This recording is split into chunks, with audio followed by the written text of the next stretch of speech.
And the gift to the judges is for a different reason. That's so that the judges They'll like the up. attorneys. I mean, so that they'll get good rulings. Right. Listen, I'm very sophisticated. I've been around this block a lot of times. I could tell you there's a good reason, but the reason isn't valid. The valid reason is that why don't you help the people who are in the same profession that really need the help? Right. They really need the help. I There's agree. so many that need that. They can't even afford the debt. And that's one of the problems with the United States today. The amount of the debt that we have in this country is beyond anyone's comprehension. You know, in all the years I was with the RTC, I never heard the word in excess of $1 billion. $1 billion to me was an unusual amount. It was $1,000 million was $1 billion. They're talking trillions. That's $1,000 billion. 14 It's hard trillion. to write all those zeros. You can't. The truth is, Get no one tired writing them understands all. it. And you know, there's no concern about it in Washington. They don't understand all we're doing to pay Well, these because it's increases. OPM, other people's money. Other They figure, well, people's it's not money. our Well, money, but as soon it's as you even talk about a worse. pay cut for them, with people in Congress Lisa, and it's everything, even worse in then Washington now because their cure is to print more return money. limits. Print Right. more money.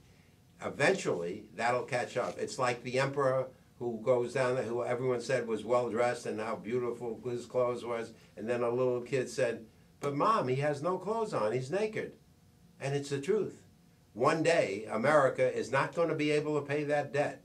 And I feel sorry for America then because inflation will take over and I don't know where we'll wind up. So we have to be cognizant of what this is all about. We now have finally some new representative. Marco Rubio is your best example. Of course, I know Marco well because I was involved in this campaign. But he understands what this debt is. He understands that we got to do things about it. And, you know, I'm not getting involved in Republican or Democrat, but I can tell you the big problem with the federal government today is they don't have any understanding of what debt really is and the necessity to get it paid.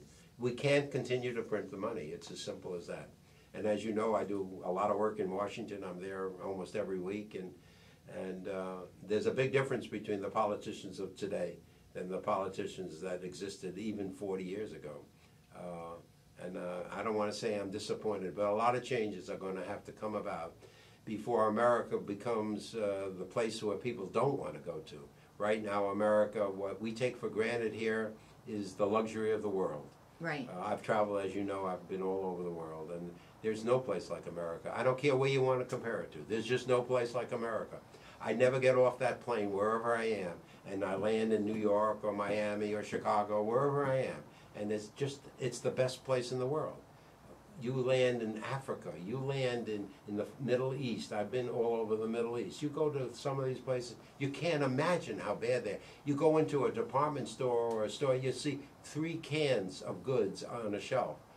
You walk into a Publix market here, you got the choice of everything you want. Isn't it terrible when people now at the cash registers are counting what they're spending because they don't have enough money to buy food for their families? That's wrong. America is wrong when they got to worry about food for their family and a roof over their head. There was a chart that was published today, I think on Yahoo, and it had a chart of the college expenses compared to cost of a college education compared to incomes. And it says the median income has pretty much stayed the same at about $30,000 from 1988 to 2008, where the college education from 1988 went from 30,000 up to 78,000, right, while the median income didn't change. Right. And what's happening now is it's really affecting the lower income families, and it's pricing middle class families right out of a college education. They just can't afford it. The biggest group that's losing representation is the middle class. They're going into the poor class. They're not getting into the rich Right. class. The middle class is the whole basis of America's greatness was the middle class. We created through capitalism a whole new class of people called middle class. It represented the highest single percentage. That percentage is being reduced every single year now because the low end of the middle class don't have enough money to even send their kids to college. And then this year the legislature increased the tuition 8%. Right. And then this was in the newspaper, the Orlando Sentinel, yesterday, that the trustees at 6 of Florida's 11 state universities have unanimously agreed to raise the tuition by another 7% Right. on top of they the have 8%. a limit of 15% under the state statutes, and they're going to go up to 15%.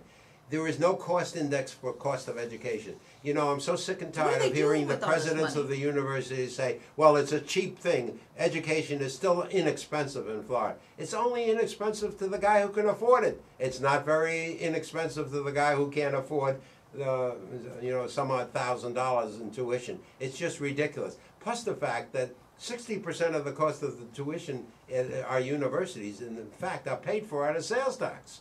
Sales tax. Everyone pays sales tax. Right. How do the poor people get any benefit from the sales tax if they can't even go to colleges? It's just beyond our understanding. I'm one of the fortunate ones. I've done well financially in my lifetime, but I wonder where we're going if we don't address this problem and curing it. And I really believe in America, and I really believe we have the wherewithal to do it. But if we don't understand the problem itself, Well, they're predicting more crime. As people can't get educated. well, they're they can't afford they can't get jails. money. I mean, the truth of the Right. matter is they're letting prisoners out of jail because they can't afford to feed them. They can't afford to build new jails. I mean, there's something wrong somewhere where there are things that are utilizing capital that are less important than protecting citizens. We're going to take another quick break. And we have so much more to talk about. I'll have to have you back again. It'll be my pleasure. Welcome back to the Justice Hour on WBZT 1230 with special guest Stanley Tate. I'm your host, Lisa Marie Macy. We'd love to hear from you if you have a question or comment. Our call-in number is 1-800-889-0267. Now, getting back to the JQC, definitely have to talk to about that before you go. Judicial Qualifications Commission. You served on that board for how long? 18 years. Wow, amazing. And there's a lot of talk about the JQC that they cover up for the judges' wrongdoings. Because a lot of people complain because they don't see what happens until after probable cause finding. Yeah, that's true, but I can assure you, and I can't talk for the JQC today, I've been off it for about 3 years, but the truth of the matter is, the offenses that the JQC have the authority to investigate and they bring charges have to do with the canons. Everyone who is involved in the judiciary understand what the canons are. That's the law. That's what you got to be obligated to protect, the canons. If you don't follow the canons, the JQC can bring charges. Charges can be a fine. It can be Why isn't there more before the Supreme transparency? Court, you can get just a complaint filed. I mean, there's a lot of different remedies, but we also have the power to remove a judge for the rest of their lives. And How many when I judges was have on, been we removed during removed. your Just let me 18 tell years? you, we removed over 19 different judges for the rest of their lives. 19 that 19. were done during your 18 years. Right. Right. Interesting. That's more than I would have expected. Right. Why isn't it more transparent? I think it's changed. The manner in which the JQC has been appointed has changed. It's now more of a political appointment. When I was there, it had nothing to do with politics. I never heard of a JQC member not complying with the parameters of what the Qualifications Committee was charged to do.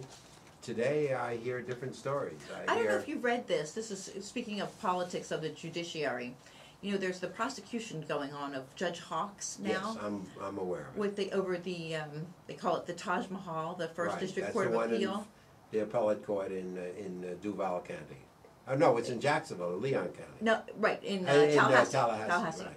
And it is a Taj Mahal, by the way. I've seen it. And then Judge Hawks, it's turning into a mess. Judge Hawks is trying to get the prosecutor removed, and then they had this statement that the prosecutor was saying, "Oh, these judges are no good because they were appointed by Jeff, and we know they are all no good."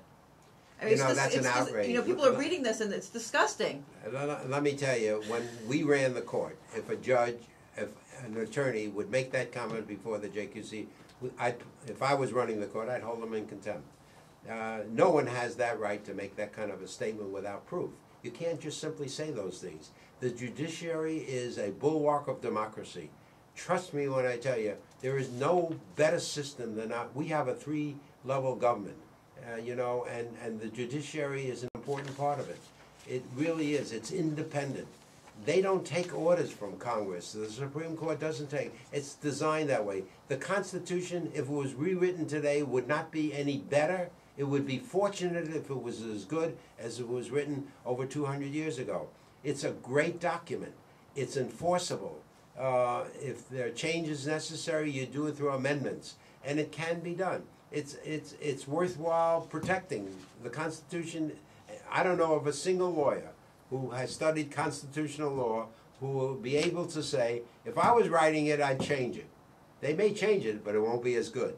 It just won't be. And it's great because the Tampa Bay St. Pete Times, it said they contacted Jeb Bush by email, former Governor Jeb Bush, and he said he doesn't know Pope. The guy made these statements. He said, quote, but he seems like a whack job. I'm proud of the judges I appointed, and I love lawyers, because he said he hates lawyers. My son and daughter are both lawyers. Right. And Jeb, let me tell you, I handled the appointment system for Jeb for 2 years. No one did a better job in trying to understand the quality of the applicant than Jeb, because he had a whole group of people who investigated. I was one of them. And if we turned him down because they didn't have the right, he wanted to see why. I had to write something up to submit it to him, and there were not many, because there's only two processes of which a judge can get that position. One is through appointment, the other is through election. Right. And an election has nothing to do with the governor. The appointment process does. And if there's an open seat and there's a time limit still available, that appointment is by the governor. If it's an election because the end of a term, that appointment is actually through an election. So the people who elect them, that's through the election process. And people can go out and vote for whoever they want. We're almost out of time, and so many other things that I wanted to talk to you about. You're on the board of the RNC, the Republican National Committee. Yes, we do. And you also run a wonderful group that I am a member of out of Miami called the Elephant Forum that meets every month with fabulous speakers. And there's so much more in the Republican politics, so I'll have to have you back again. But we're closing. Did you want to make a quick statement before we close? And I want to thank you so much for your time today, and I'd love to have you come back again. Lisa, I promise you I will come back. I enjoy this kind of a dialogue, number one, and you're an outstanding individual, and you deserve a lot of credit for bringing these kinds of things to the attention of your followers, and you should have many, because it's important for Americans to understand the difficult times we're in, and what you're doing is saying it straight.